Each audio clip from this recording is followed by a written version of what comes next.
This is the world that you know.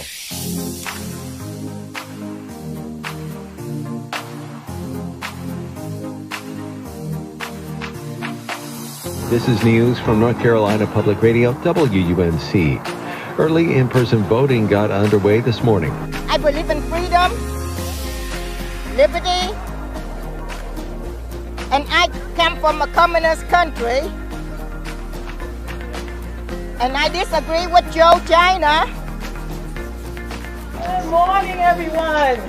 It is now 8 o'clock sharp, and the polls are open. They cheered at doors open on day one of voting in Raleigh. Across America, 15 million had already cast an early ballot before them. Voting is important, and believe me, for the nightmare that we've suffered in this country for the last 4 years, it's very important for me to be here. This is your last chance. After this, there is no turning back. You take the red pill, and I show you how deep the rabbit hole goes. Remember, all I'm offering is the truth, nothing more.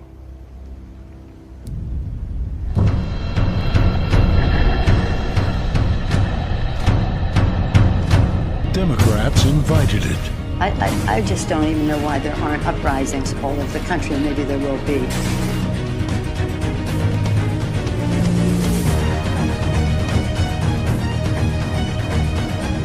Democrats encouraged it. When they go low, we kick them. That's what this new Democratic Party is about. Get up in the face of some Congress people. You have released the whirlwind, and you will pay the price. This country stands on the edge of oblivion. I want everyone to remember why they need us. To describe this story as horrifying would be an understatement. Curfew is now in effect. All unauthorized citizens must stay indoors. And if that sounds like a warning, then that's exactly what it's meant to be. Please! It deals with the sexual abuse of children by satanic cults. It is the fastest growing international crime network that the world has ever seen. And not only that, human sacrifices as well. The story of Teresa is a story almost too horrible to recount. Worldwide death toll rises to over 110 million. All infected Americans are being forced into quarantine camps. Department of Sanitation, just open the door. People should not be afraid of their governments. Governments should be afraid of their people. And Clinton did not hesitate to shoulder the blame.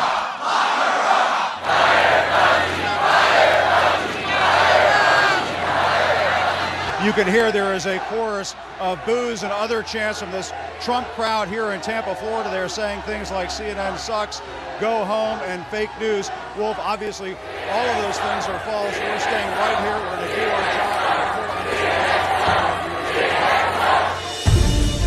Family stealing the election. The media is covering it up. The Biden crime family stealing this election. The media is covering it up. The Biden crime family stealing this election. The media is covering up. We want our freedom for the world. Give us our freedom, Joe Biden. Joe Biden's covering up this election. He's stealing that. Look at this. The role of declaring the winner of a presidential election in the U.S. falls to the news media. No, it does not. The broadcast networks and cable news outlets have vowed to be prudent. The Fox News decision desk can now project that former Vice President Joe Biden will win Pennsylvania and Nevada, putting him over the 270 electoral votes he needs to become the 46th president of the United States. Biden is being called with the Pennsylvania votes that have just come in. Darth Tax Evader has been toppled, and America responded with a dance party.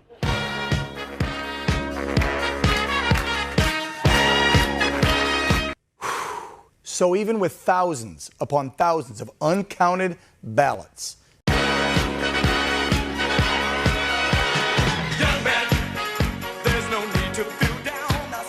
pending lawsuits,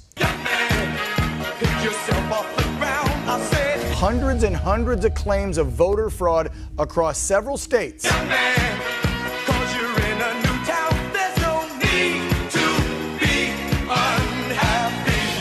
good old lapdog lamestream media and the Biden campaign decided to just move forward and claim victory.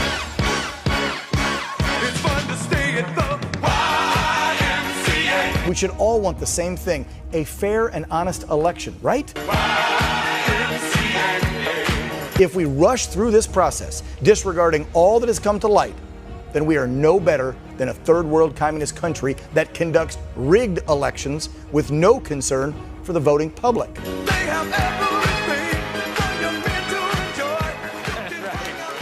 right. You think so?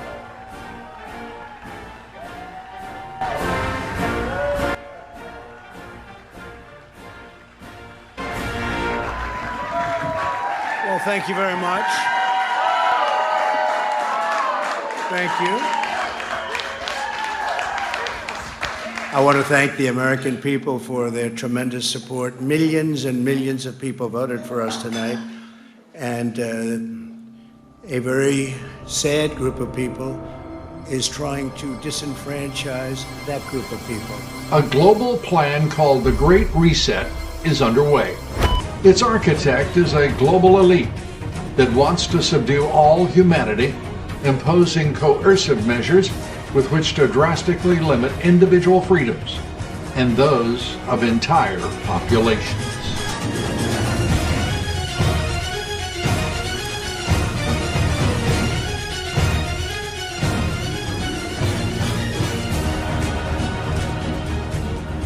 Normally you would expect to see a smooth curve going up, not any big spikes. And I want the American public to know right now that we will not be intimidated. So that big spike that occurs there is a prime indicator of fraudulent voting. And we are going to take this country back. We are not going to be intimidated. We are not going to back down. We are going to clean this mess up now. Can you calculate how much of a vote that accounted for Biden and how much for Trump? Close to 600,000. I think our figures were about 570 some odd thousand that all those spikes represent over time. For Biden? Correct. And how much for Trump? I think it was a little over 3,200.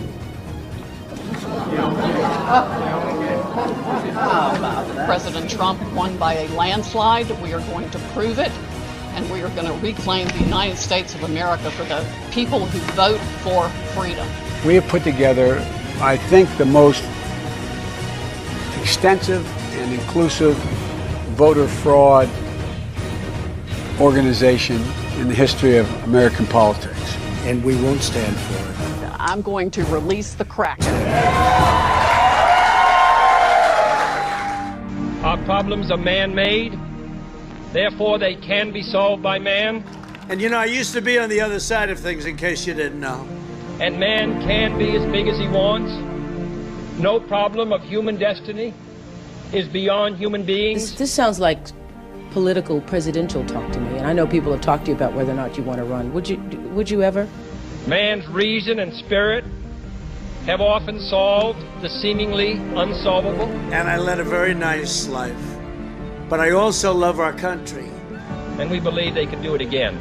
But I do get tired of seeing what's happening with this country. And if it got so bad, I would never want to rule it out totally, because I really am tired of seeing what's happening with this country, how we're really making other people live like kings and we're not. And this was an easy decision. I went from being the ultimate insider to being an outsider like they've never seen before. We are doing so well. This is a movement like they've never, ever seen before. Today's ceremony, however, has very special meaning. To give you the strength to have the courage to trust in the plan for the next 6 months, because you're going to see overwhelming proof. Because today, we are not merely transferring power from one administration to another, or from one party to another. Thank you very much, everybody. From the Oval Office tonight, President Trump with a wink and a tease. Thank you very much. You'll find out. But we are transferring power from Washington, D.C., and giving it back to you, the people.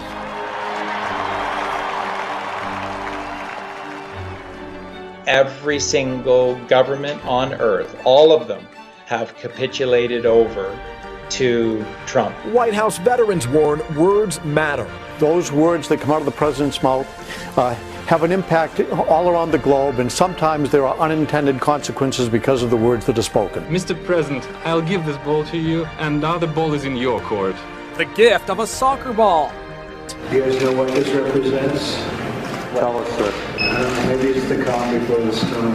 What's the storm? Could be the calm before the storm. What storm, Mr. President? You'll find out. Do not allow anyone to tell you that it cannot be done. No challenge can match the heart and fight and spirit of America. We will not fail. Our country will thrive and prosper again.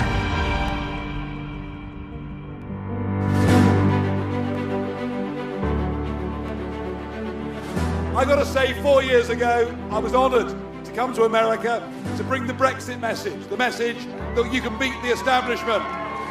And that is what Donald Trump did. He beat the pollsters, he beat the media, he beat all the predictions. And here's the worst bit, they've never forgiven him for it. They've never, ever forgiven him. They have spent 4 years trying to delegitimize him. 4 years of the Russia hoax. 4 years of the false impeachment. Most human beings under that barrage would have given up. This is the single most resilient and bravest person I have ever met in my life.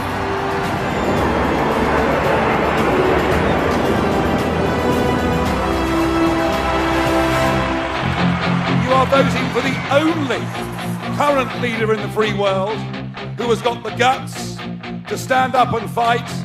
It's just chaos all the time.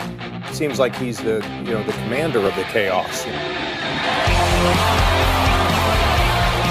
To fight for patriotism, to fight against globalism. You'll be voting for the only leader in the Western world with the real courage to stand up to the Chinese Communist Party. And a man who in 4 years hasn't just cut your taxes, hasn't just improved the economy, but a man who right now is bringing Israel together with Arab nations. We have before us a rare opportunity to bring security and stability and peace to this region and to its people, defeating terrorism and creating a future of harmony, prosperity, and peace. And that's what he's done. After 49 years, Israel and the United Arab Emirates will fully normalize their diplomatic relations. They will exchange embassies and ambassadors and begin cooperation across the board. And I wish you Godspeed. I really do. Thank you.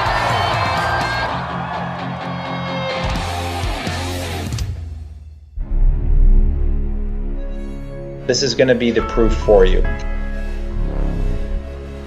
And he took 6 months to clean house, clean the swamp in Washington. The White House insisting President Trump never tips his hand. We're never going to say in advance what the president's going to do. We need to be tough at times, but you can't get everything done by putting people in a corner. Tonight, the former reality TV star turned president is leaving American allies and adversaries with a cliffhanger. You know, it's not about I win, you lose. The other thing is, when you look at the Congress, though, it's like 24 hours since John McCain was put to death. And that was the summer of 2017, and that's where this whole story I'm going to tell you today begins.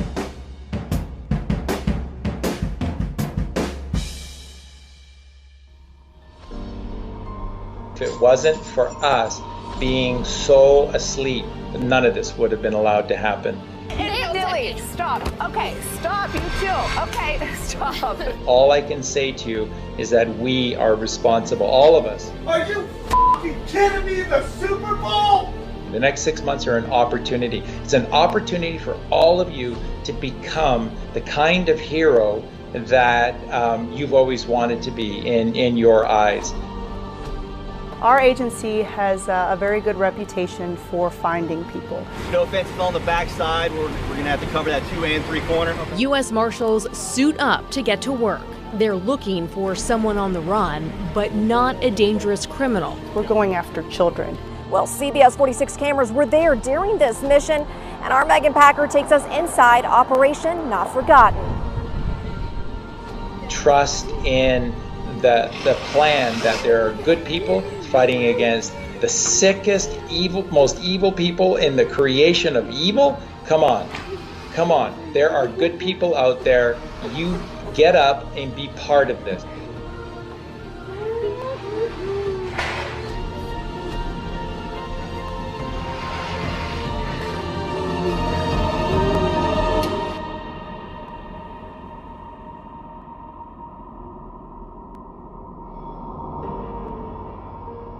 Everything is about Donald Trump and the abbreviation that you get with Q called D-class or DECLAS.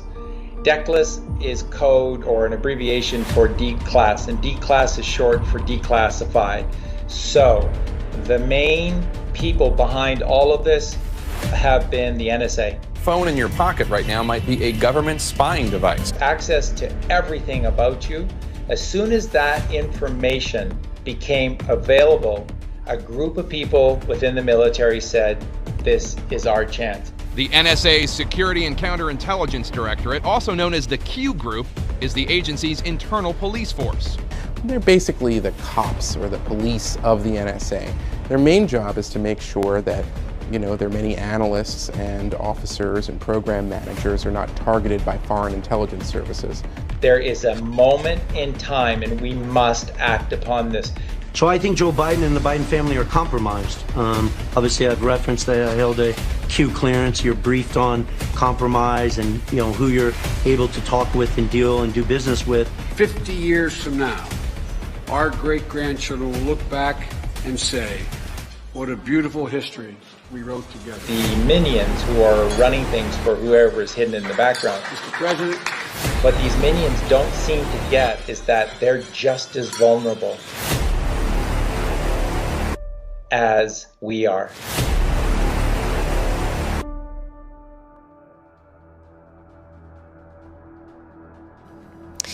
Meanwhile, as the Trump-Comey storm grows, the president kicked off his first foreign trip as U.S. leader.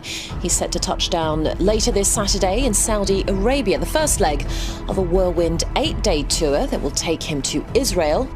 And then he went to Saudi Arabia first because he needed to. There's a reason he went to Saudi Arabia first. All eyes are, of course, on Trump as he takes his first steps as head of state on the world stage. All believe it was the Crown Prince at that time. Now, he got right into the whole adrenochrome thing.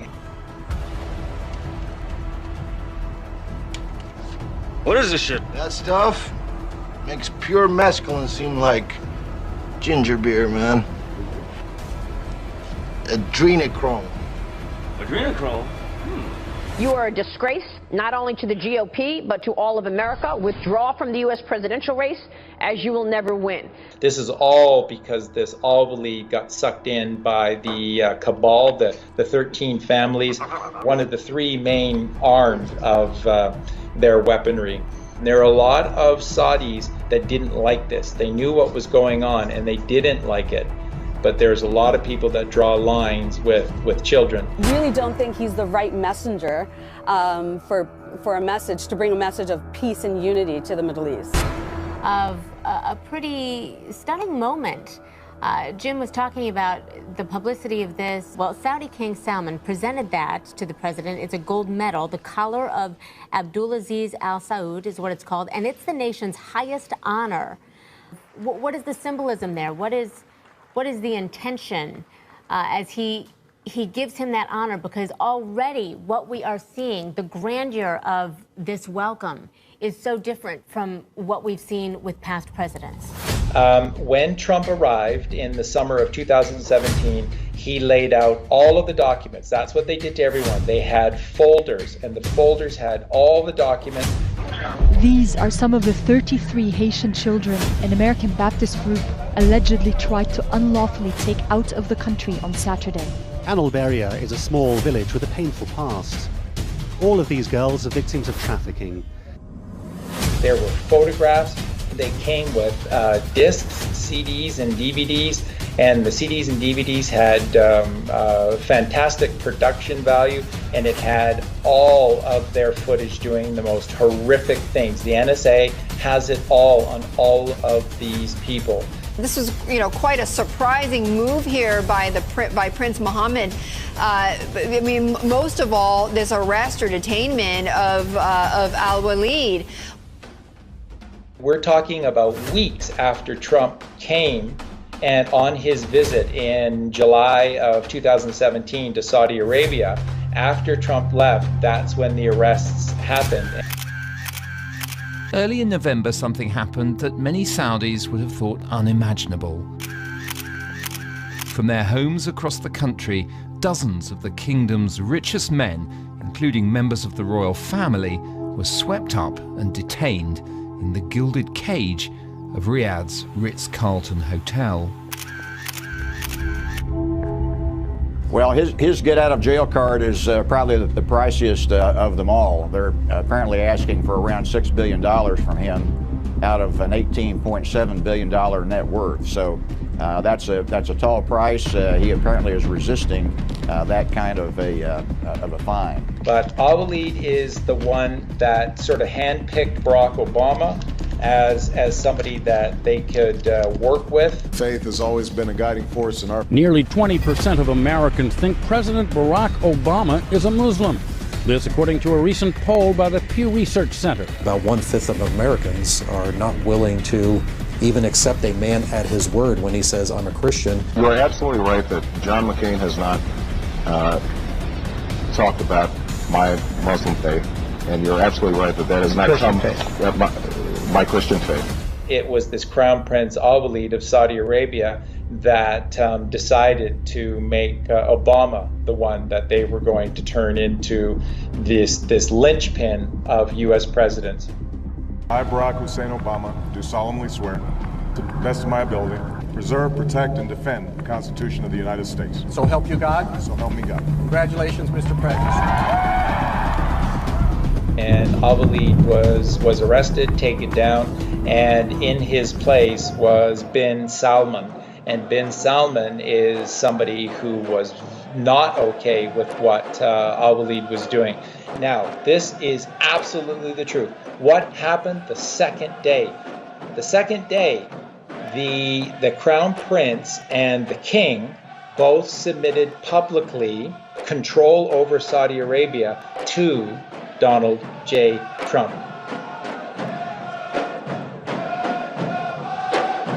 And how do you know this? Because they publicly held the sword dance ritual, which is a very, very big deal to the Muslim culture. And only the king holds the sword. Who's at the very center, at the top of the podium, and who everyone else is around in support of, Donald Trump is holding the sword.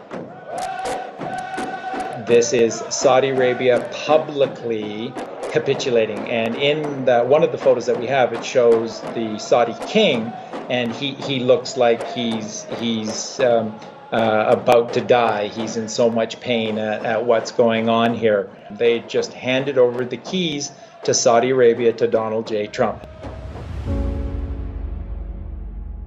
So what is important to note is that where Trump went next, he went with Saudi as part of his team. So you need to understand, it's not just that he didn't go there and take them down and that they're never going to do it. No, they're now working for him.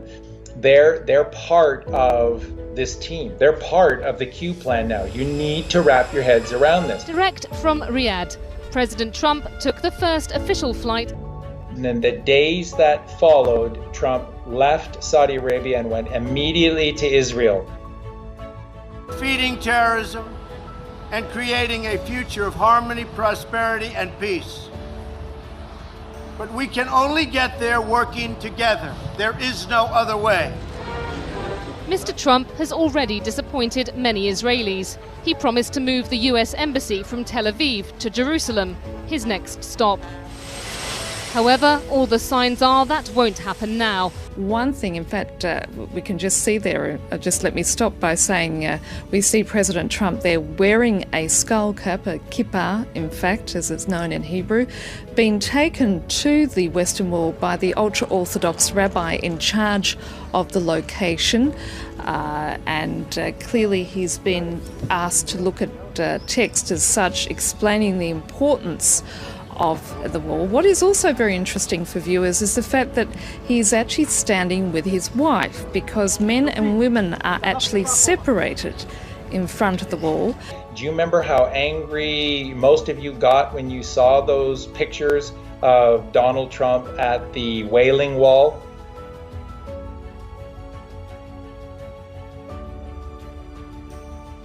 He's not a puppet for the Zionists. There are no Zionists. Remember, folks, there's just the Phoenicians. There's just those 13 families, and they're very smart, and they're very good.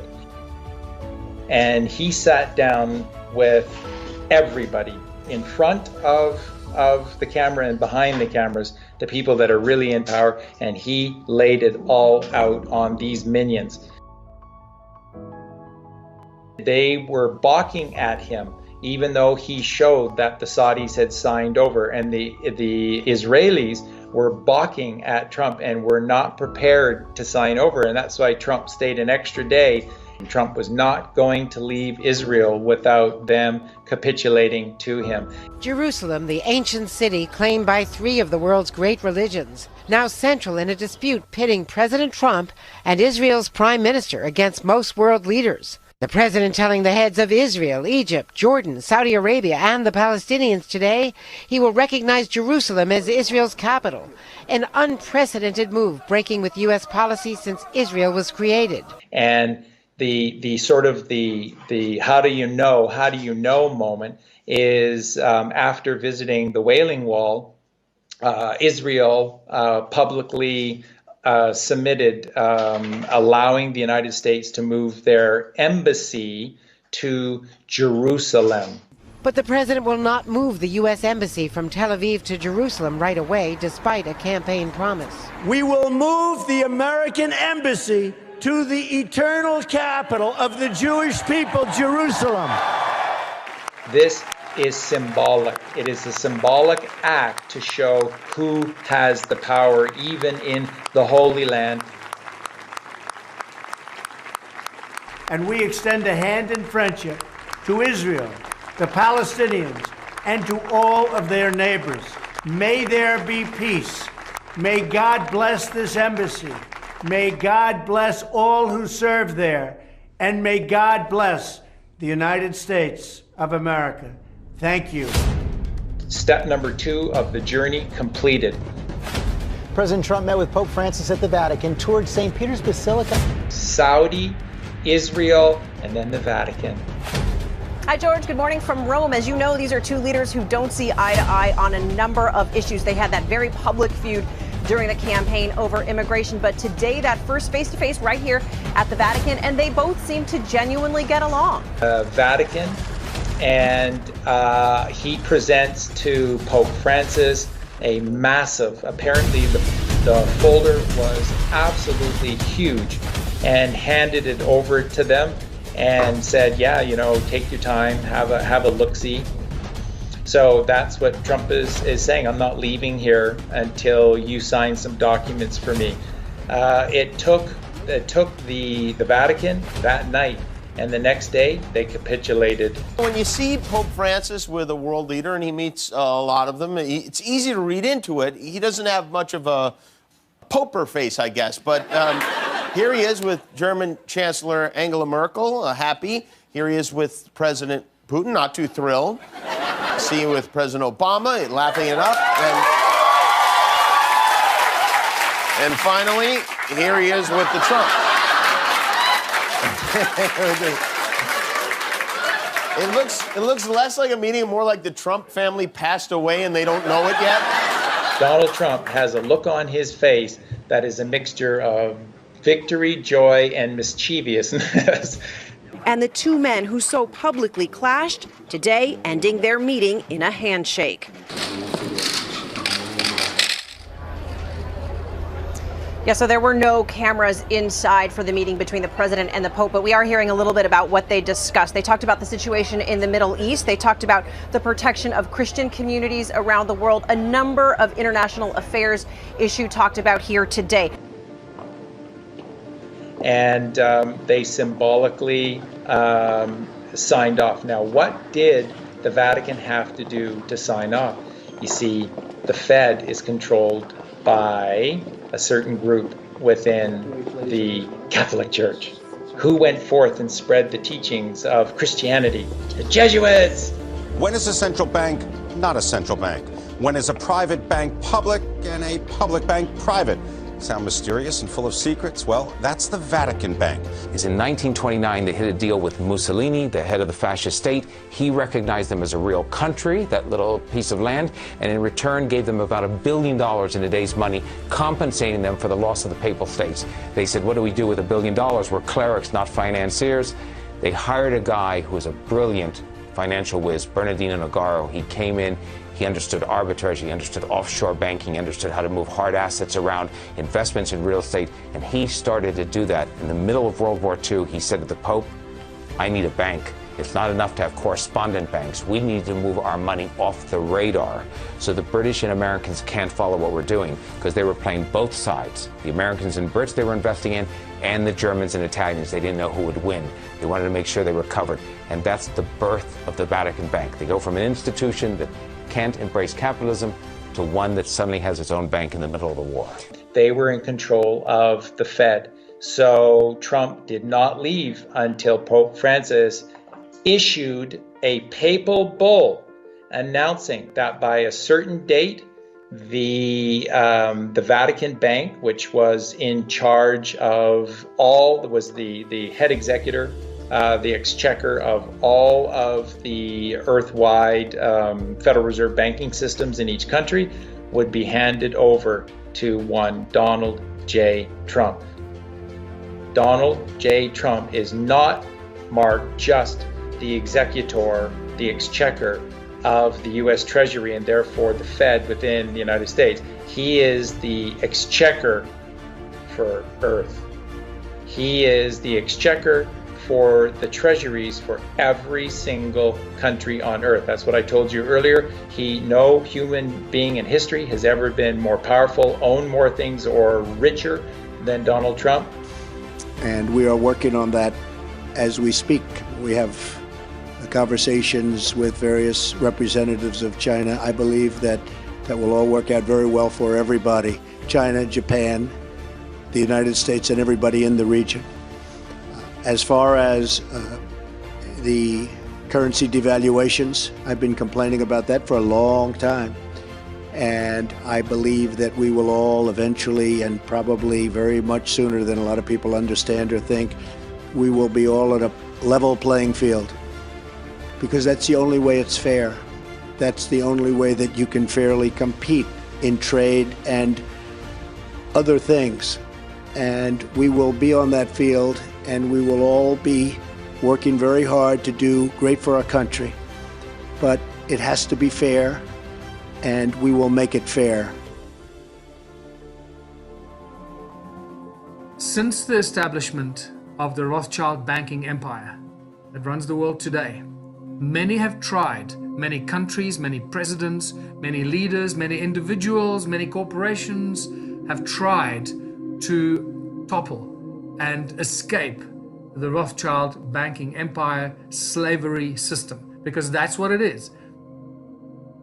The problem we face is that most of us suffer from cognitive dissonance, and that cognitive dissonance prevents us from believing or digesting information that we get about the origins of money, how it's made, how it's controlled, who creates it, and how it runs the world. And the Rothschild banking empire, how they've woven the spell into the education system. It's just such a beautiful and easy thing to realize why they could succeed.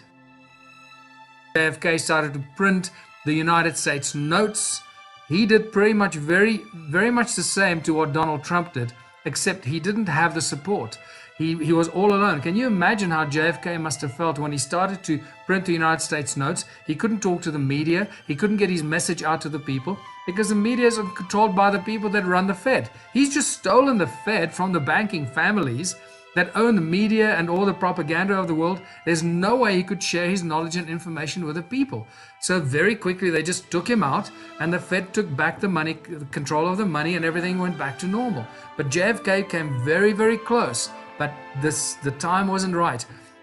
The international media, the network that we have today, the social media, the internet, is a far more conducive environment for any leader of a country to be able to do such a thing, because the moment you do it, the entire global propaganda machine through the mainstream media will come down on you like an unimaginable pack of terriers, and they will rip you apart. And that's pretty much what's happening in the USA right now. I just told him I've got to come over and see the fake news. Let's go. What do you have, John? Journalists that we have in our media did a disservice to themselves, actually more than they did to this country. They did a disservice to themselves because they displayed an arrogance that is unprecedented. We have to just go around them. We just have to go around them, and we have gone around them like nobody in history has ever gone around them. So let's come back to Donald Trump and what he did. Donald J. Trump, the President of the United States right now, was the first individual that managed to outsmart the bankers. He did it quietly, stealthily, and without any fanfare or global news or reporting on it. He took over and basically nationalized the Federal Reserve Bank of the United States. Now I'm going to sign this, and it's a great honor. $6.2 trillion. I've never signed anything with a T on it. I don't know if I can handle this one, Mitch. We can't chicken out at this point, can we? I don't think so, huh? All right, thank you all. So Donald Trump simply brought the Federal Reserve Bank into the Treasury Department, and nobody realized what was happening. But I wanted that to be a nice signature.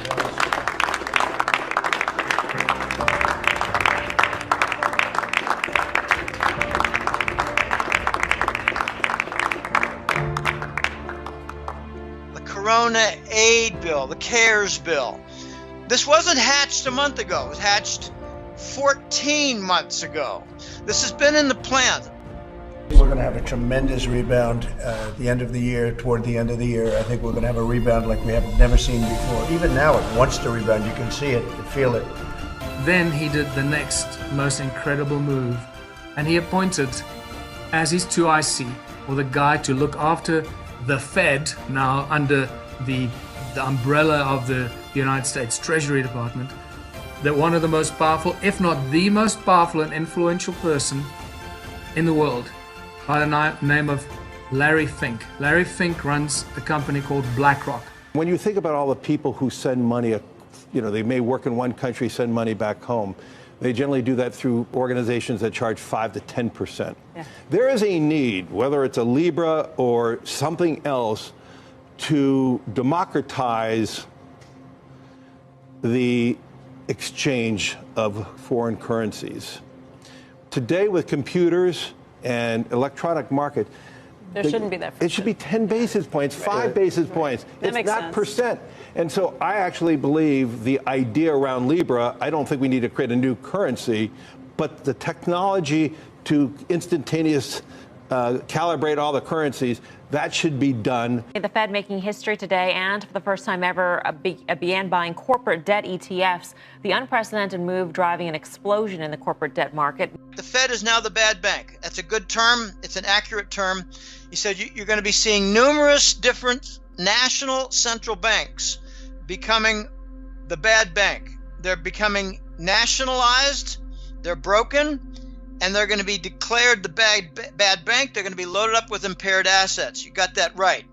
If you nationalize a market, you take it over like that, you shove out all the private sector players, all the brokers and the dealers go away, and you have no more liquidity, and it becomes a permanent fixture of the central bank or the government itself. And that's a dangerous place to be in the long term. is that the Exchange Stabilization Fund and the ministries of finance, like in France and Italy and Germany, they're taking control. They're filling up their central banks with the bad bank impaired assets, but they're also supporting the stock markets. Okay, so are you talking about this is a coordinated effort to load up the central banks and maybe destroy the Rothschild system? Yes, to dump it on the Rothschilds' backyard.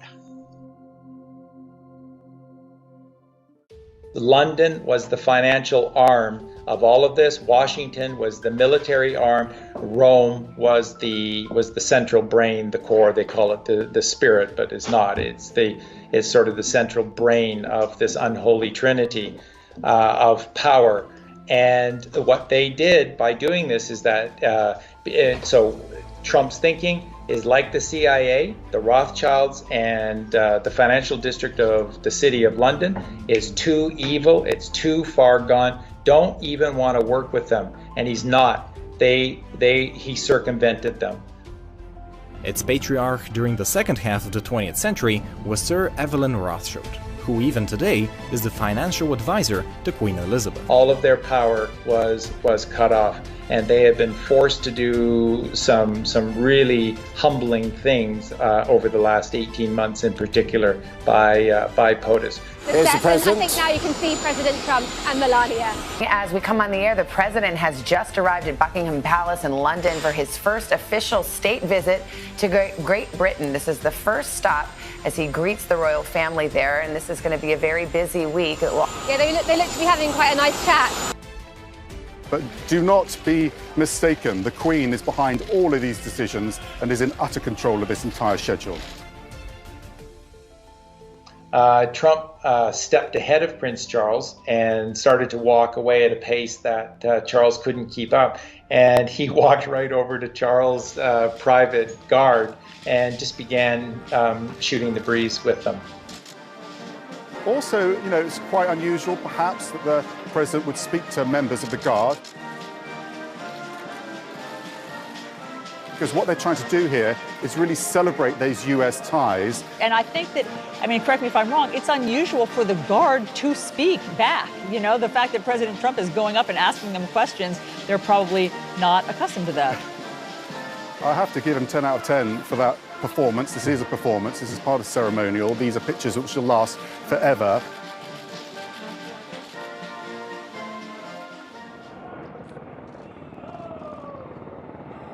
I was asked to have tea with the Queen, who is incredible, by the way.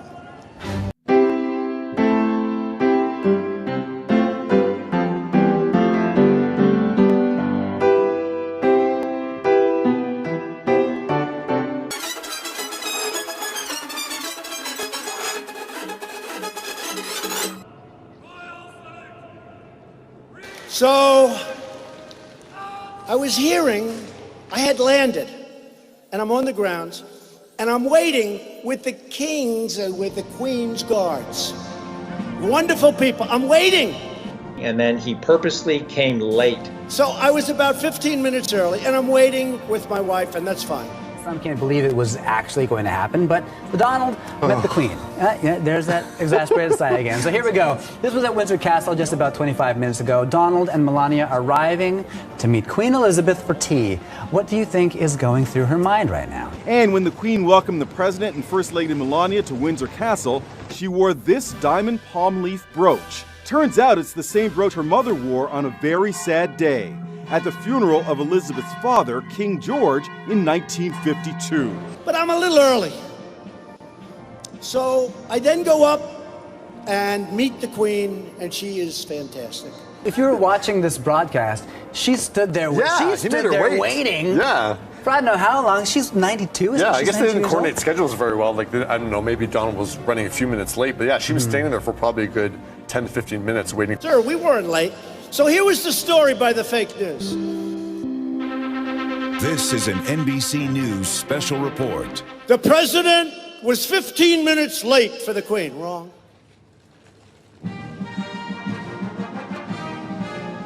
Now, there are many protocols you have to follow when meeting the royal family, and onlookers noted that Trump broke several of them. His behavior, Trump's behavior that day was just incredible. He just walked all over the place wherever he went. Walked in front of the Queen. Yeah, so they're standing there. The camera angle is amazing when it gets. Here we go. So she's confused. Move over there. Go over there. Go. Start walking. So then he starts to walk in front of her. In front of you? Queen Elizabeth? So now she's like, wait, I'm suspending that. Oh, now she's got to figure out what to do around here. Where'd she go? Where'd she go? Is she behind me? That's just... Go. We wanted the moment. You knew there's going to be some awkward moment. There's your awkward moment. And finally, referred to the Queen as a total quilf. Those were Trump's royal protocol breaches.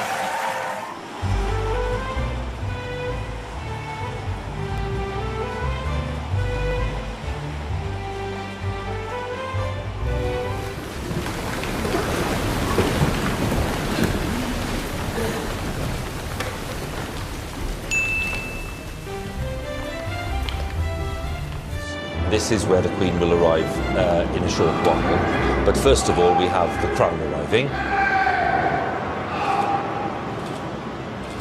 And a salute as the Crown is taken from the State car by the Crown Jeweller, who is Mark Appleby. And the Crown having been accompanied by Lieutenant Colonel Michael Vernon, who is the Controller of the Lord Chamberlain's office, in charge of so many of the important functions in the palace, in Buckingham Palace. So being presented with the imperial state crown by the Crown Jeweller, this crown only seen very rarely at the state opening of Parliament and at coronations. She is much more familiar with this, the diamond-encrusted imperial state crown. She wore it at the end of her coronation and for most state openings of Parliament since.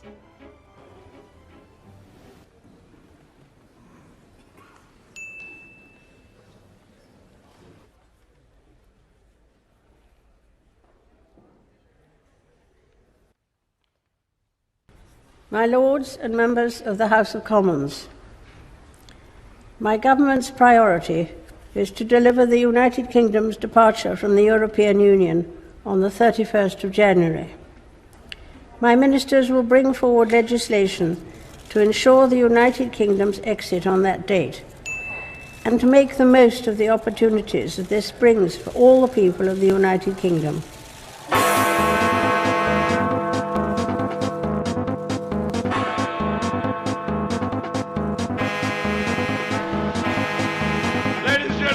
Fantastic. We couldn't have done this without you. Thank you so much indeed. Believe it or not, we're no longer a member of the European Union.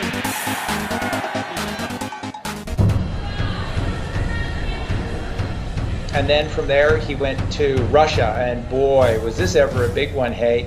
President Trump and Russian President Vladimir Putin are about to hold a press conference there in the presidential palace here in Helsinki. After finishing a round of meetings that began about 45 minutes late this morning, the two leaders got together and after a handshake, sat down one-on-one for about 2 hours. No one else in the room, no aides. After that 2 hours, which was a little bit longer than scheduled, the presidents then met with a broader group of aides at a working lunch. I'm hearing that there's a feeling that there was very little chance of success, that the meeting lasted for more than 90 minutes because, like John said, there wasn't a ton of prep that went into this. Even the number twos at the major departments, my sources tell me, they didn't even have a chance to meet before this. So the idea that they would be spending so much time in there is not a great thing. Traditionally, leaders in a bilateral would spend about an hour together. Putin has a soccer ball. It was a gesture of friendship after the historic summit. Mr. President, I'll give this ball to you, and now the ball is in your court. The gift of a soccer ball. Which has connotations, though, that isn't so funny. I mean, we talked about this earlier. Exactly. Mark, about the it's horrific, I know, but I mean, it's just, you couldn't put it more in plain sight. So at this very public, this is in front of all the press, snapping their pictures, taking their video, and there is Vladimir Putin, and he hands over to Donald Trump a soccer ball, and he famously says, "The ball is in your court now, Mr. President." And now the ball is in your court. we're on your team. Statements coming in right now, the word treasonous popping up a bit. We'll dig into that. We've also heard just a few moments ago from Lindsey Graham on this, saying this was a missed opportunity for the president to confront Vladimir Putin. Obviously, there wasn't much of a confrontation here whatsoever.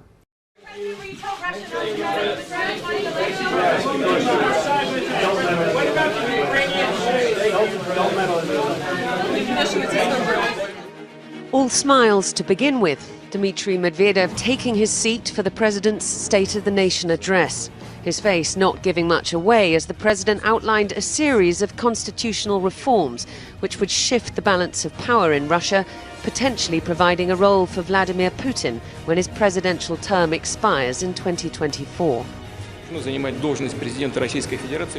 Hours later, this surprise announcement. It is obvious that we, as the government of the Russian Federation, should provide the president of our country with the opportunity to make all the necessary decisions for this. Therefore, the current government of the Russian Federation resigns. The government will stay on for now, but Mr. Putin has already picked a new prime minister, the head of the Federal Tax Service, Mikhail Mishustin. He's not a political heavyweight. It's clear who'll be calling the shots. He made clear today that he was not angling to stay on as president. The reconfiguration, I think, is aimed at taking away power from the presidency and empower other institutions of Russian government management. Reports are coming in that Russian President Vladimir Putin is set to step down from his position in January, with concern that the 68-year-old may be battling with Parkinson's disease, with Putin over the last few months keeping a very low profile on the international stage. Now, at this hour, the Kremlin is denying the report.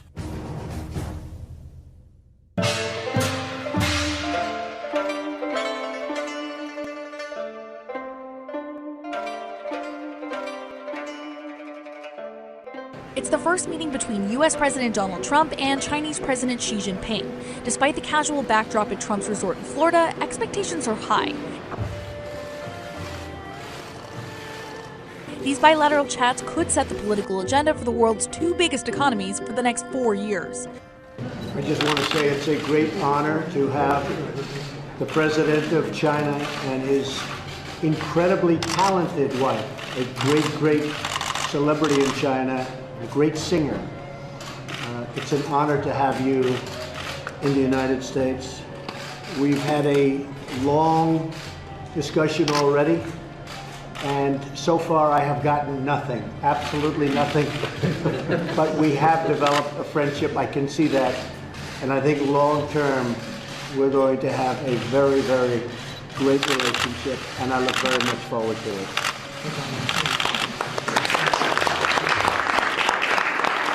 And that was now all of these countries. Remember, folks, again, all of these countries are not just stepping down from doing evil. They are also being forced into helping the Q plan. So all of these countries are now part of this process to help. Police keep a watchful eye in an extremely rare instance of a public demonstration tolerated by Chinese authorities.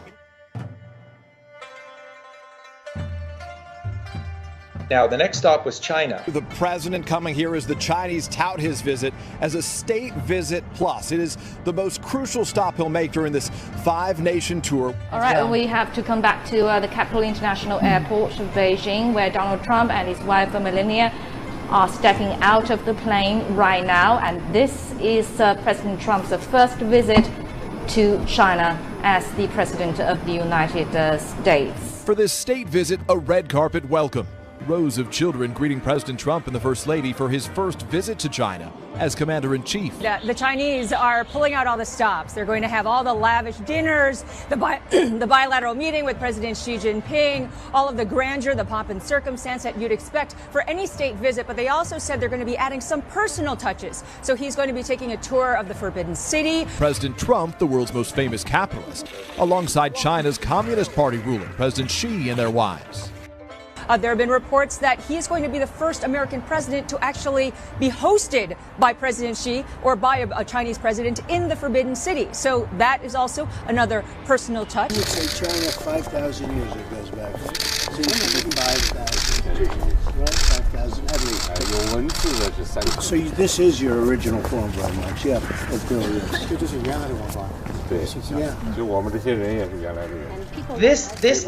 This is huge. It's called the Forbidden City for a reason, and that's where they met. And of course, that was at Trump's request. That's great. Another story the mainstream media just forgot to tell us about. An all-out war against corruption in China. Since the 18th National Congress of the CPC in November 2012, the CPC Central Committee has shown no tolerance nor mercy toward corrupt officials. About 182,000 officials nationwide were punished in 2013, 13.3% more than in 2012. 31 high-profile officials were investigated by the commission itself, and 8 of them were handed over to prosecutors. Completely forgot to mention that China has kicked out the communist devil-worshipping Satanists, and it's not that big of a deal. It's just a small story. Today marks the start of China's 2015 anti-corruption campaign known as the Fox Hunt. It's China's most important annual political gathering, but a number of faces will be absent from this year's Congress. 36 delegates and political advisors are under investigation for corruption. One of them is Ling Jinghua, a former aide to China's previous president. Many wonder who'll be next. So far, more than 100,000 low and high-ranking officials across the country have been implicated. On Monday, 14 generals were added to the list. The president's anti-corruption campaign that began more than 2 years ago is expected to be a dominant theme of this Congress, and it's a campaign that appears to be far from over. One corrupt official caught in bed with the blonde, and another busted for having money stashed in the closet. These tantalizing scenes appear in the Chinese anti-corruption TV series In the Name of the People. But viewers who saw the first episode say the series doesn't appear to be entirely fictional, noting similarities between the character of one corrupt official and Wei Pengyuan, a former senior energy official who was found to have more than 200 million yuan or $29 million in cash at home. Wei was found guilty of taking bribes and given a suspended death penalty in October.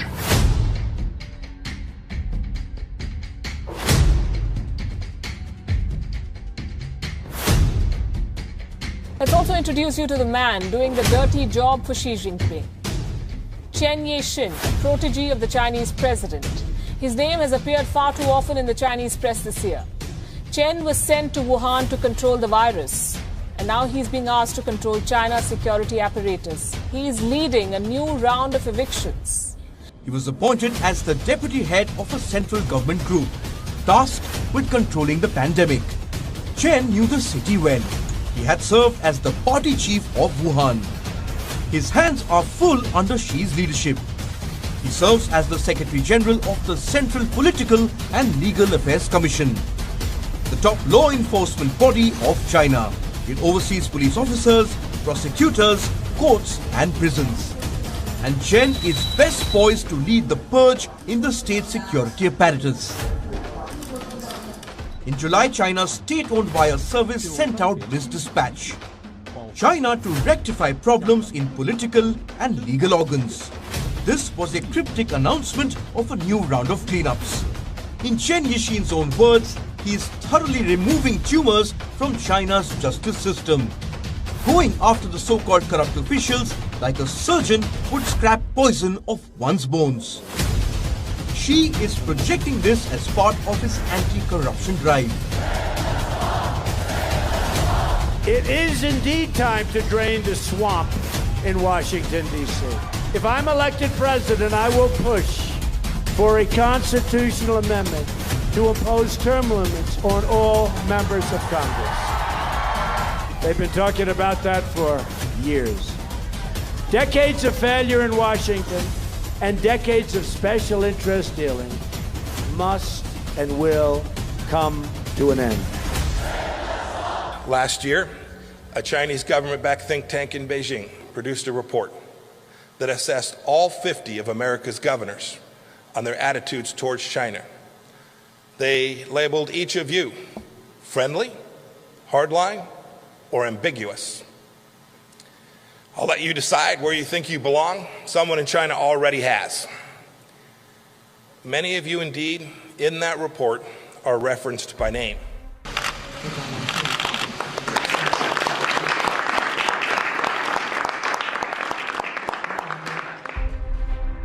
Now, when Trump left Rome, he flew directly to Brussels. A city he previously called a hellhole. Can he and NATO's European members agree on who their real enemies are? And on International Missing Children's Day, we learn what can be done to both find and prevent losing children. And you all know the two big players that are in Brussels. You have this European Parliamentary for the EU, and then you also have NATO that just happens to be in Brussels as well. They were all there, all of the political heads, along with their finance ministers, and then all of the behind-the-scenes individual players were all there for this. And Trump apparently, very famously, he called everyone together for this meeting, and then he purposely came late. Well, it's difficult to predict or to interpret how they're feeling, but it's basically been a meeting, not a summit, that has been surrounded by a lot of anxiety from all in Brussels and also from European capitals. And he made them just sweat it out. He made these pieces of dung in Brussels sweat it out. So Trump makes them wait, he walks in late, he throws this big folder on the table, and he said, "We have it all. We have it all."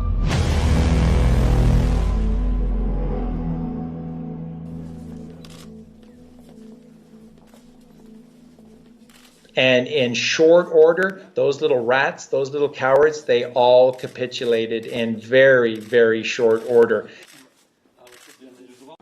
And there was a whole bunch of things that occurred in the following days from there, including the EU backing down on Brexit. No more financial contributions, no more European Court of Justice, no more common fisheries policy, no more being talked down to, no more being bullied, no more Guy Verhofstadt. I mean, what's not to like? I know you're going to miss us. I know you want to ban our national flags, but we're going to wave you goodbye. And we'll look forward in the future to working with you as sovereign. If you disobey the rules, you get cut off. Could we please remove the flags? And NATO having to, step up and basically pay for the bulk, and all of these different nations, instead of the United States having to fund all of them. He plans to tell other members to spend more on defence and step up the fight against terrorism. I have been very, very direct with Secretary Stoltenberg and members of the alliance in saying that NATO members must finally contribute their fair share and meet their financial obligations. But 23 of the 28 member nations are still not paying what they should be paying and what they are supposed to be paying for their defense. It's not like that's a big deal in terms of saving money or anything. No, it's symbolic. It's symbolic. You're going to pay for NATO from now on. We're not, because I'm in charge. So when the photo op came for this famous meeting in Brussels, Trump again came late.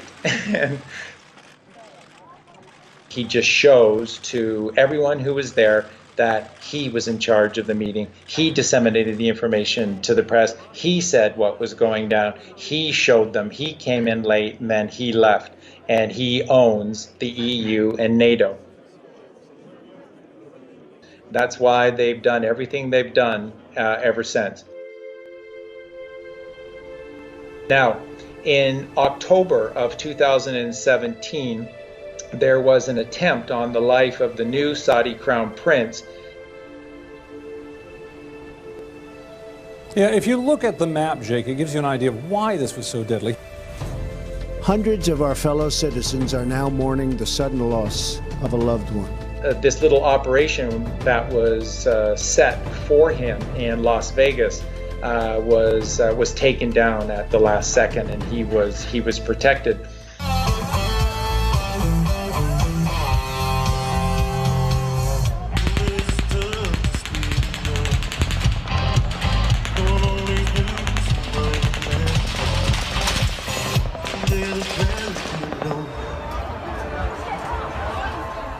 Some at the concert thought it was firecrackers, some thought it was something wrong with the audio. They say it took them just a few moments to realize what was happening.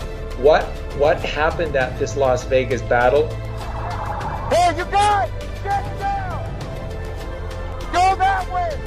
Get out of here! Gunshot coming from there! Bin Salman was saved by the U.S. military through the intel received by the NSA, and then given to Bin Salman by Trump. He was asked to take on an even bigger role, and he agreed to do it. He basically was saying to Trump, anything, my brother, anything, my brother.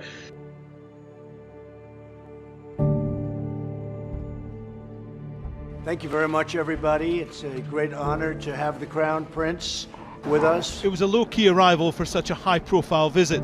The Crown Prince from Saudi Arabia did not go in through the front door, but soon found himself in the Oval Office. And there, US President Donald Trump, addressing mainly a domestic audience. On Trump's behalf, Bin Salman went to all of the major corporations, and in particular, the media companies, so Google, Apple, Twitter, Facebook, Microsoft, all of these main companies were all targeted by Bin Salman. And on Trump's behalf, he visited all of them. And of course, this is all verifiable. I've got all of the documentation, all of the imagery showing all of these meetings taking place.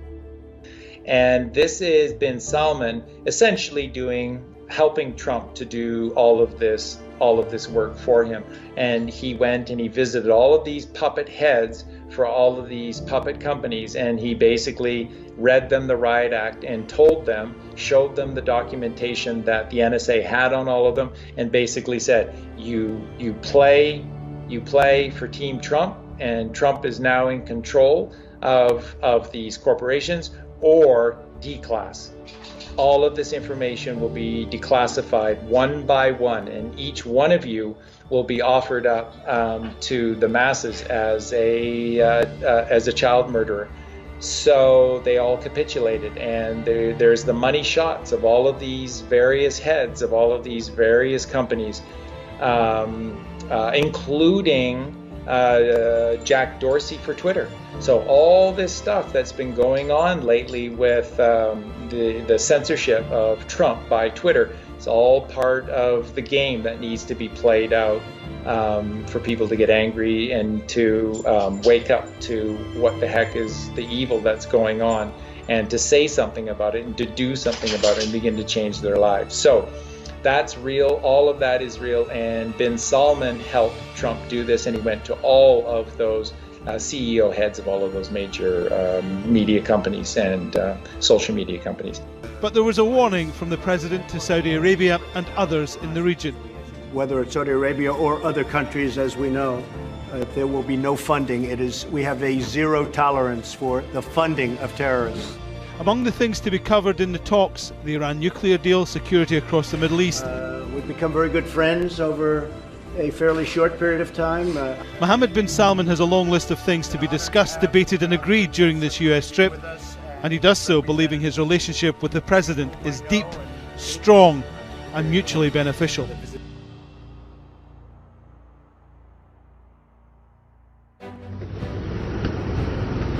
US President Donald Trump has touched down in Davos, Switzerland for the World Economic Forum, which he will address for the first time. The world is witnessing the resurgence of a strong and prosperous America.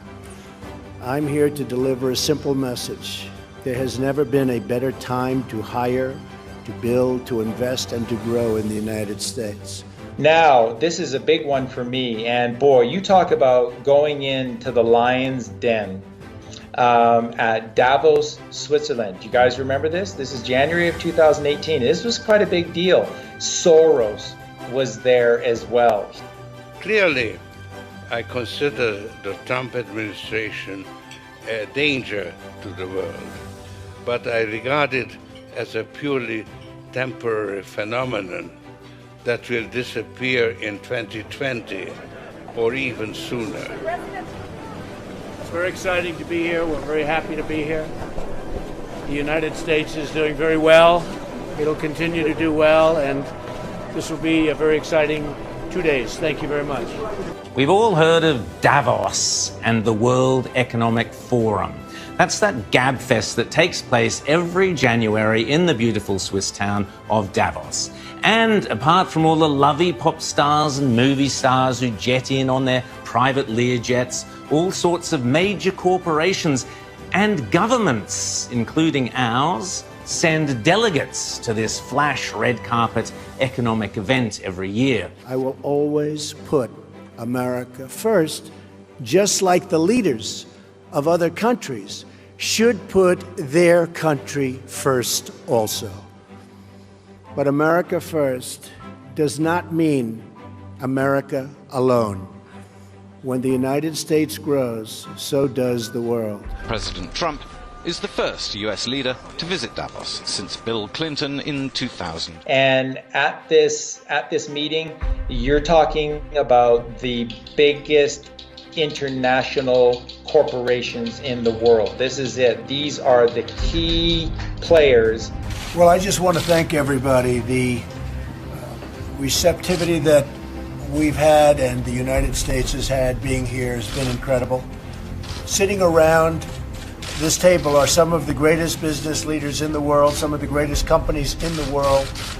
Probably I can think of no other place or time where you'll have executives of this stature. And these are the biggest, most evil corporations that are at this meeting at Davos, Switzerland. It was called by Trump.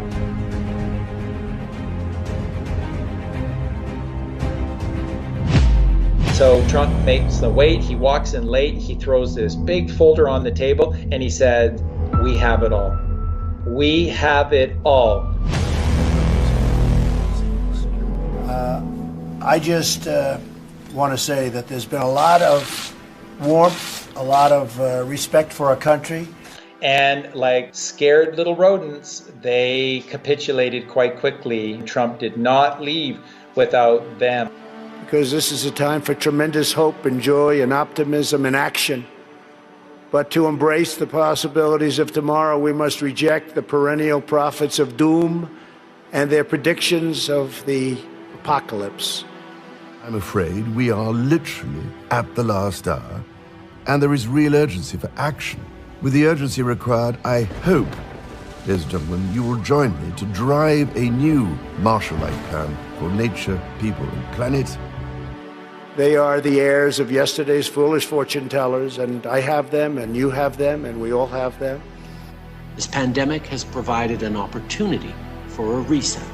Wars, famines, plagues, events that affect the vast bulk of humanity, as this virus has, they don't just come and go. My name is John Barry. I'm Professor of Green Political Economy at Queen's University, Belfast. The pandemic has cancelled the future, but that's okay. It was a pretty bad one anyway. We see these moments as the time to learn and to improve on the world that went before. And that's why this government will build back better. And they want to see us do badly, but we don't let that happen. They predicted an overpopulation crisis in the 1960s, mass starvation in the 70s, and an end of oil in the 1990s. These alarmists always demand the same thing: absolute power to dominate, transform, and control every aspect of our lives. The COVID-19 crisis has shown us that our old systems are not fit anymore for the 21st century. It has laid bare the fundamental lack of social cohesion, fairness, inclusion, and equality. In short, we need a great reset. We will never let radical socialists destroy our economy, wreck our country. We're in a very dark winter. Things are going to get much tougher before they get easier. Or eradicate our liberty. And as a result, we do need to close our schools for the coming days. America will always be the proud, strong, and unyielding bastion of freedom. In America, we understand what the pessimists refuse to see. And of course, a unique opportunity to reset our global agenda. That a growing and vibrant market economy focused on the future lifts the human spirit and excites creativity, strong enough to overcome any challenge by far. We're not just going to try to plaster over the cracks and put some props in where it's falling apart. His approach was to say, we're going to build it back better.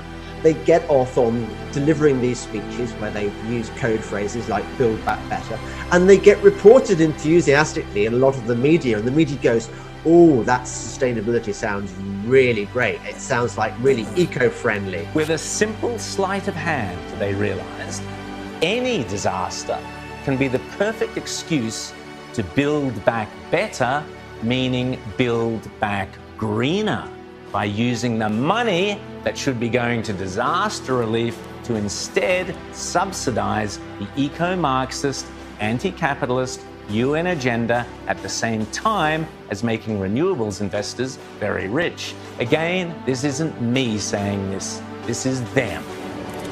People ready to work together to improve the state of the world. People who know that change is not just happening, but change can be shaped by us. The great scientific breakthroughs of the 20th century, from penicillin to high-yield wheat to modern transportation and breakthrough vaccines, have lifted living standards and saved billions of lives around the world, and we're continuing to work on things that you'll be hearing about in the near future. It's a Tesla tower. That even today, sitting here right now, you wouldn't believe it's possible. We have found the answers. To provide high-quality, affordable internet to essentially the entire planet. But we have found answers to things that people said would not be possible, certainly not in a very short period of time. The value is moving with the data, just right on top of each other. And that is a world that we can have, but not with the infrastructure you have today. So together we must go forward with confidence, determination, and vision. We must not be timid or meek or fearful, but instead we must boldly seize the day and embrace the moment. We have so many great leaders in this room, not only business leaders, but leaders of nations. And some are doing such a fantastic job. We work together very closely.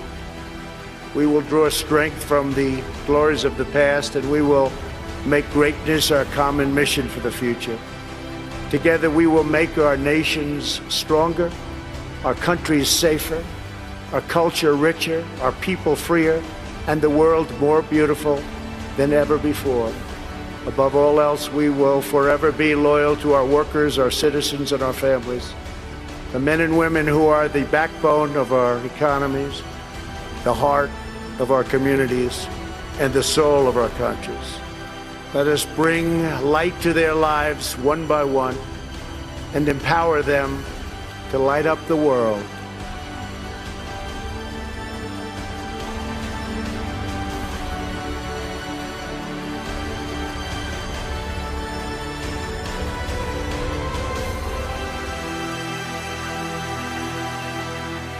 This COVID thing is their golden opportunity. And they certainly don't want Trump or anyone else to fix the problem, certainly not prematurely. We're waiting. We're waiting for you to get your act together and understand the depth of this crisis, the breadth of this crisis, and do something real. Scott, it's noon on the East Coast. Here's the news from CNBC. The president and first lady are positive for COVID-19, now in quarantine at the White House. In the middle of the night, Trump confirmed the test results by tweeting, Tonight, the First Lady and I tested positive for COVID-19. We will begin our quarantine and recovery process immediately. We will get through this together. Today he feels well. He's been up and around. Our plan for today is to have him to eat and drink, be up out of bed as much as possible, to be mobile. And if he continues to look and feel as well as he does today, our hope is that we can plan for a discharge as early as tomorrow. Because, see, the problem is these frontline doctors in the white coats, if they're right, and COVID can be cured without 7 billion doses of Bill Gates' vaccine, well, the Great Reset that they keep talking about in Davos, Switzerland, the Great Reset will be dead on arrival. This is him getting off as he walks up those stairs. So, Sanjay, keep going. Doctors look at this and they say, well, what's going on inside of him? What's the illness all about? And we know he has an infection with this coronavirus. We know that infection, that coronavirus can be very contagious, which is why people, take great pains to protect themselves in the hospital. But this is obviously sending a very different, takes it off, an incorrect message. And you see him here, he takes it off and he's getting ready for his pictures. The flags flank him. Right, Caitlin, this is what he did. This is the moment. This is what he produced it for. He wants the image to be, I'm strong. This virus is nothing. His tweet today, feeling better than I did 20 years ago. Don't be afraid of COVID. Don't let it dominate your life. But you saw him tonight.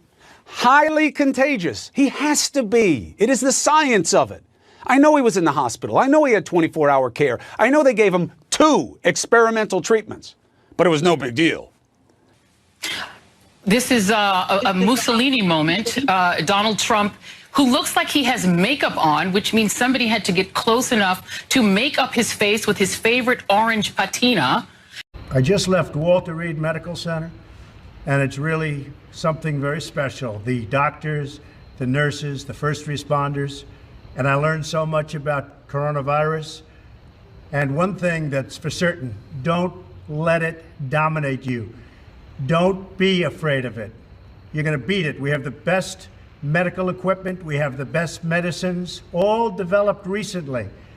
And you're going to beat it. I didn't feel so good. And 2 days ago, I could have left 2 days ago. 2 days ago, I felt great, like better than I have in a long time. I said just recently, better than 20 years ago. Because he's clearly shooting an advertisement, a video, a propaganda piece, whatever it is he's doing right now. The first thing he did was to take off his mask. And the Great Reset, they need President Joe the Catholic Biden to hand us, the United States, over to them if he wins this election. This is why they're trying so hard to take Donald Trump down. I hold rallies, and I tell you to ignore masks, and I rip mine off as I vanquish the virus because I am a leader. Fear not, COVID. What a bunch of bullshit. The World Economic Forum announced a couple of days ago that Davos in January has been postponed. Let's face it, it's never a good look when you're banging on about global warming and it's snowing outside. So what's this all about? I think you know. I think we all sort of in our hearts, we kind of realize what's going on here. This is not about COVID anymore. This is about a reset of everything. And the United States of America is in the way right now of all of it. So they are destabilizing our entire country. The Great Reset, then, politically, economically, it wants to implement massive socialist programs and, of course, global climate change along the lines of the Green New Deal. The regulation is going to be unbelievable.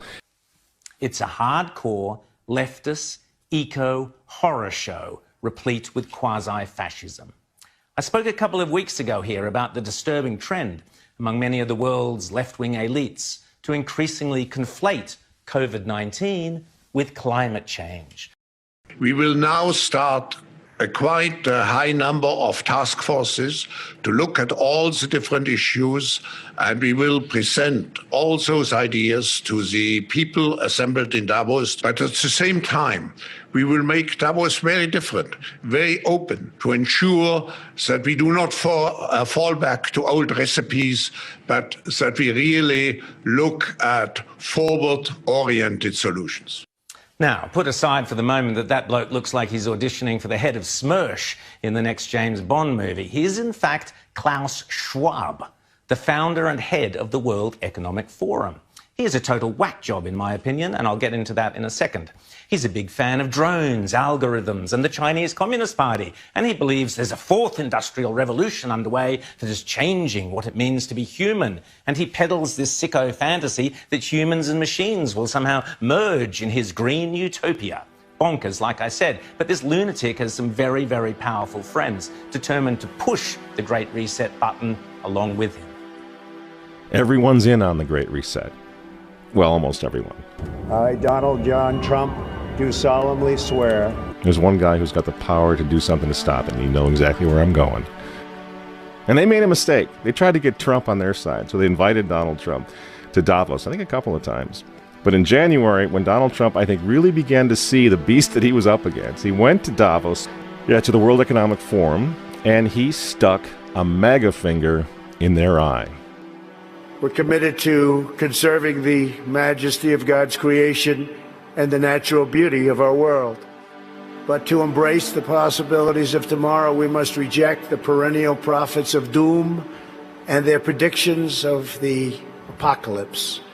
These alarmists always demand the same thing: absolute power to dominate, transform, and control every aspect of our lives.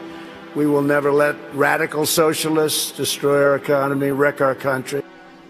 2 days after Donald Trump gave that speech, the 89-year-old leftist weirdo billionaire George Soros made an emergency intervention where, at Davos, once again, warning that the U.S. 2020 election will determine the, quote, fate of the whole world.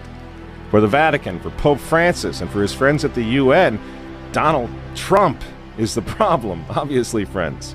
Clearly, I consider the Trump administration a danger to the world, but I regard it as a purely temporary phenomenon that will disappear in 2020. Do you get it?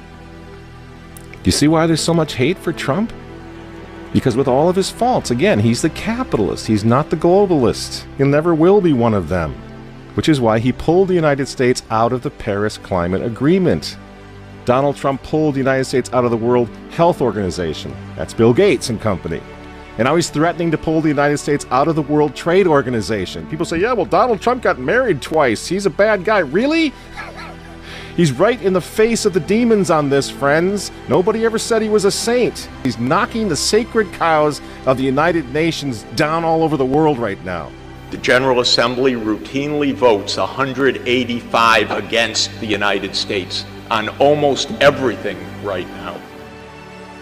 And you remember, speaking of the United Nations, in November of 2019, again, right before COVID landed, Trump went to the UN, on the floor of the General Assembly, and he declared war on globalism. Wise leaders always put the good of their own people and their own country first. The future does not belong to globalists. The future belongs to patriots. And shortly after the speech at the UN, Donald Trump delivered, what do you think happened? The coronavirus was unleashed on the world, and Trump's booming U.S. economy went on life support. Do you think that was an accident? So when they tell you, when they tell all of us to stay home, wear your mask so grandma doesn't get sick, please understand what's really going on here. They don't care about your grandmother. You know what we do to fight back? Go to work. Go back to school. If you're healthy, take off the mask. And for heaven's sake, go back to church and pray that Trump wins in November. That's what the reset was on. That's what the Russia hoax was all about. That's what the impeachment hoax was all about. Don't you see? For 4 years, they've been trying to stop this man because if he strengthens America, if he makes it great again, if he brings the economy back again, the reset won't happen.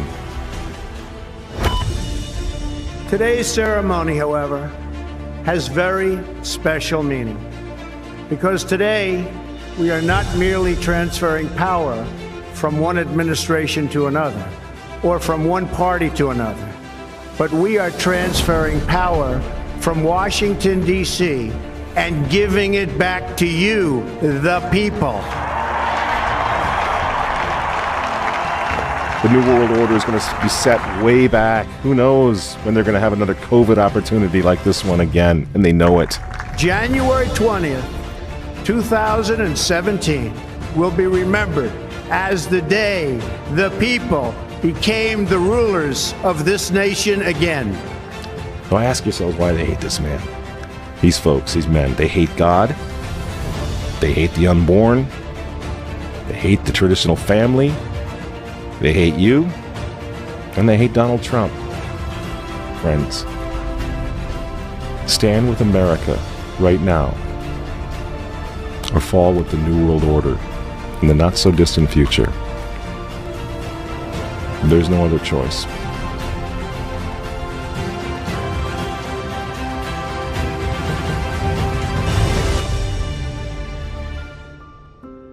I, Barack Hussein Obama, do solemnly swear, to the best of my ability, preserve, protect, and defend the Constitution of the United States. So help you God? So help me God. Congratulations, Mr. President.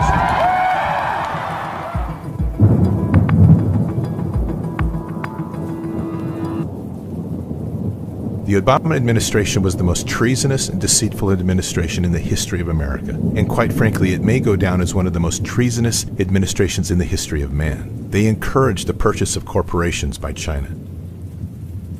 Over the 8 years of the renegade Hussein Obama, our country was literally sold lock, stock, and barrel. It was the final phases of destruction of America.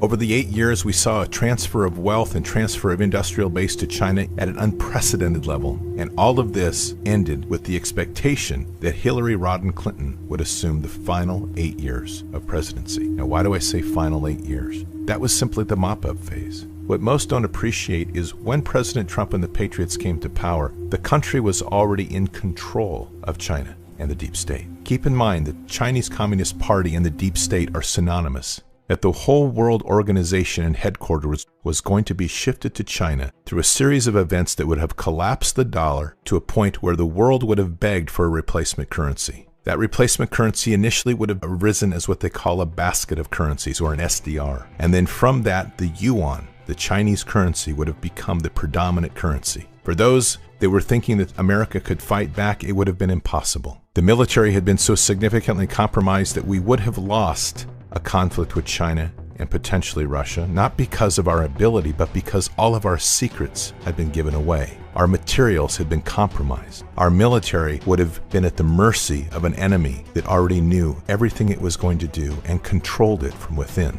Digital backdoors were put in through all of our electronics. China had access to our communications. They had access to our avionics. They had access to our satellites. This was all master planned over many, many years, but the culmination period was the 8 years of the renegade Hussein Obama. Thank you for this incredible journey. Let's keep it going. God bless you. God bless the United States of America.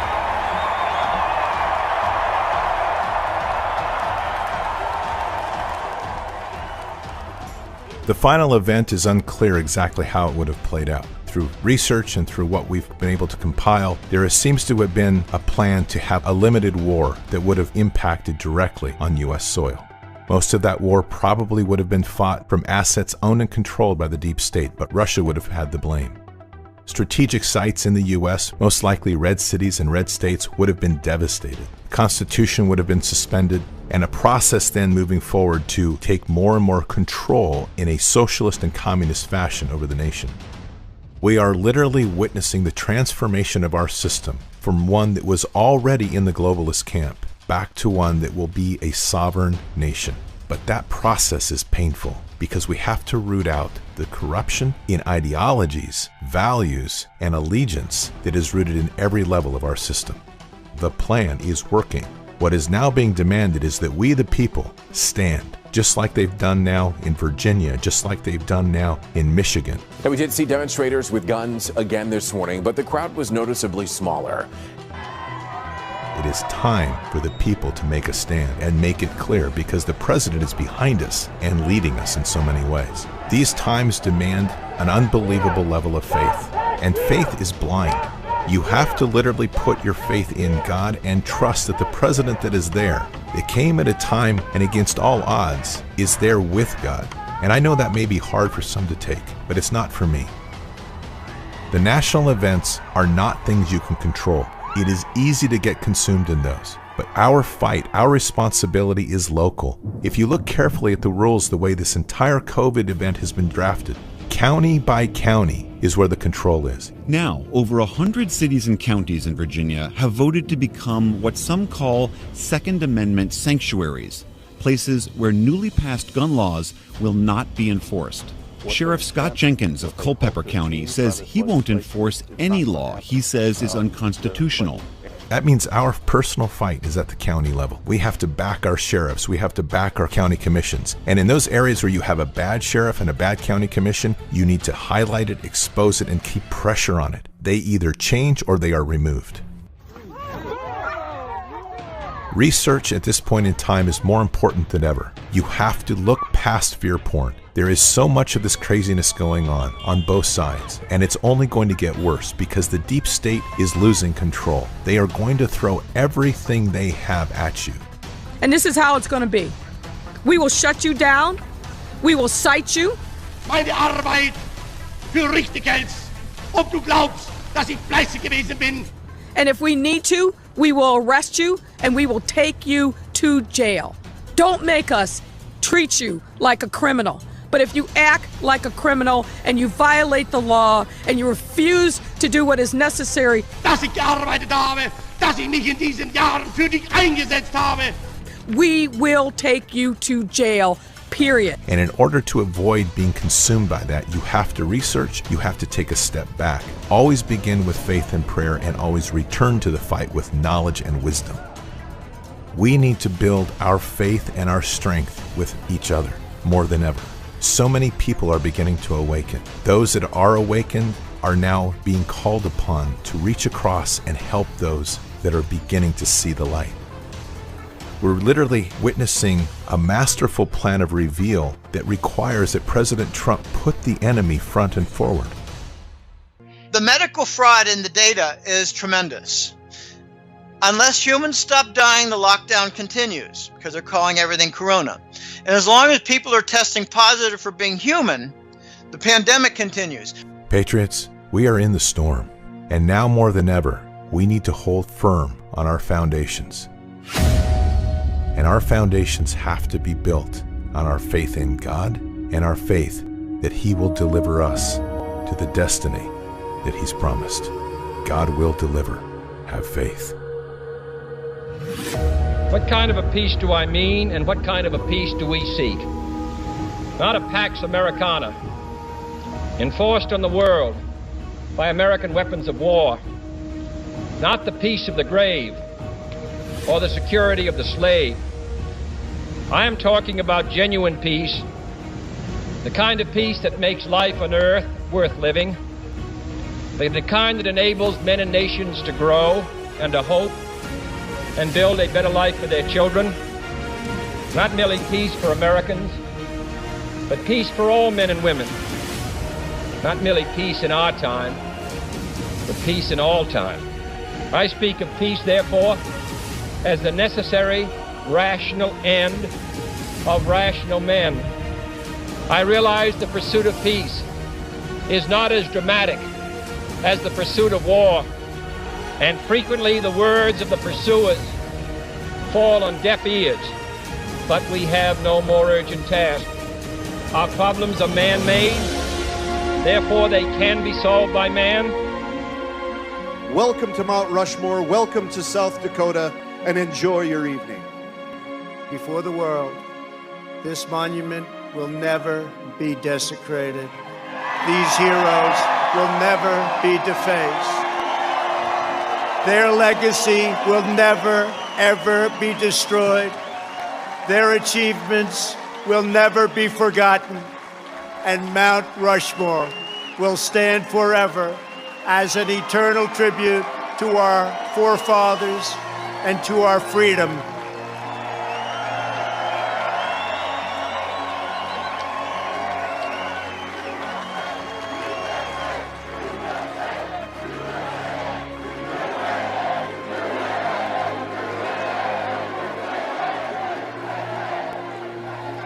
We gather tonight to herald the most important day in the history of nations, July 4th, 1776. At those words, every American heart should swell with pride. Every American family should cheer with delight, and every American patriot should be filled with joy, because each of you lives in the most magnificent country in the history of the world, and it will soon be greater than ever before.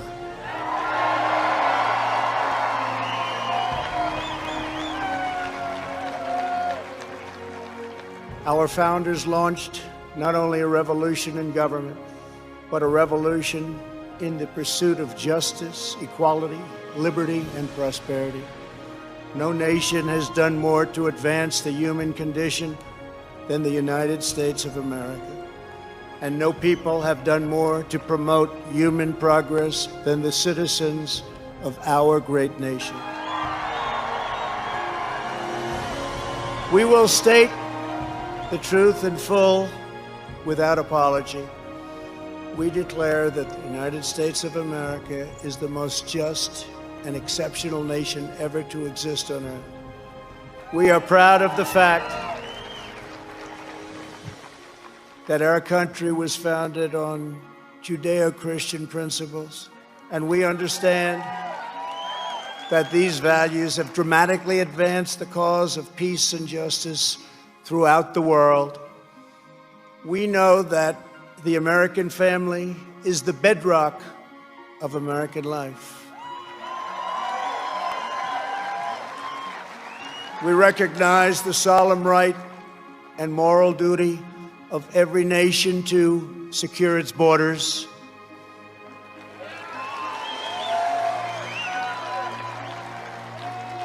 And we are building the wall.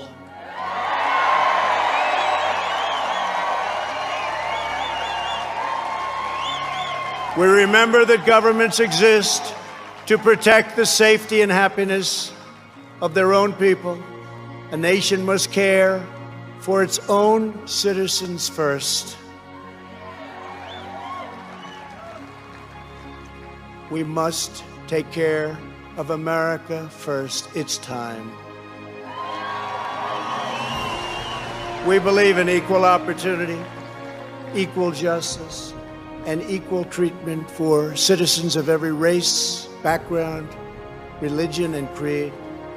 Every child of every color, born and unborn, is made in the holy image of God.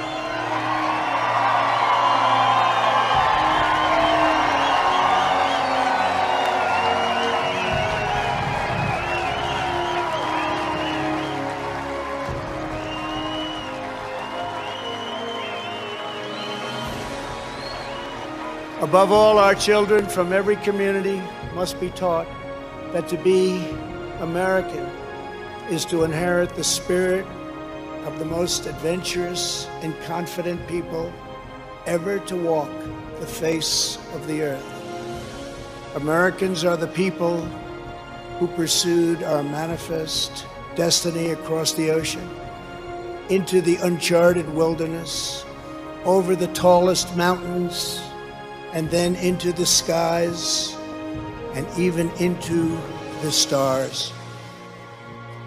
My fellow citizens, America's destiny is in our sights. America's heroes are embedded in our hearts. America's future is in our hands.